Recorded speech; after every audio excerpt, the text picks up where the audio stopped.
Сәлем, сіздермен бірге дәметкен кешкі асқа шашлык тәрізді тауық етінен өте дәмді ыстық тағам дайындаймыз. Сап-сары, сырты қатарлақ, іші жұмсақ картоптердің құпиясын білу үшін видеоны соңына дейін көріңіз.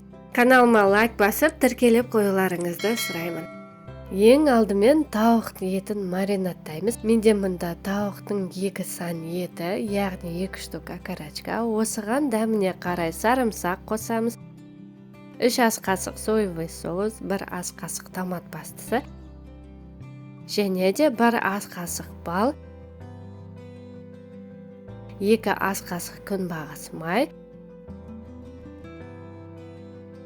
дәміне қарай қара бұрыш, паприка, 1 шай қасық тұзды қосып, жақсылап араластырамыз. Қонақтарға дастархан жайғанда холодный закускаға крылышко немесе тауықтың сан етін осылай маринаттап қолдансаңыз болады. Дәмі енді сөзсіз керемет болып шығады. Және де қып-қызыл әдемі болып тұрады. Дастарханның көркін ашады. Қонақтарға сынай берсеңіздер де болады. Полиэтиленмен жауып тоңазытқышқа 30 минутқа қоямыз. Сол уақыттың аралығында 1,5 килограмм картопты 10 минуттай жартылай шикі қылып пісіреміз.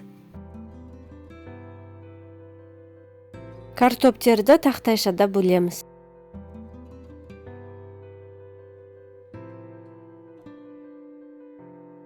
Енді 4-5 ас қасықтай күнбағыс майға, жарты шай қасықтан қара бұрыш, паприка, орегано, куркума және тұзды қосып араластырамыз.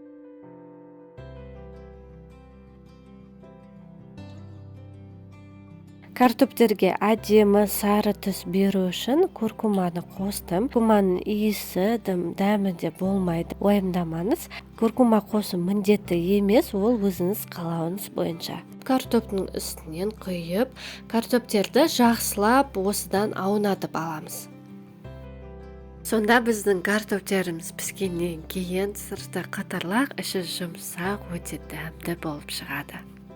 Видео рецепт ұнаған болса, арнама подписаться батырмасын басып қойыңыздар. Артель пешінде пісіретін болғандықтан менде осындай дөңгелек форма. Осыған ыдыстың шеттеріне картоптерді әдемілетіп қойып шығамыз.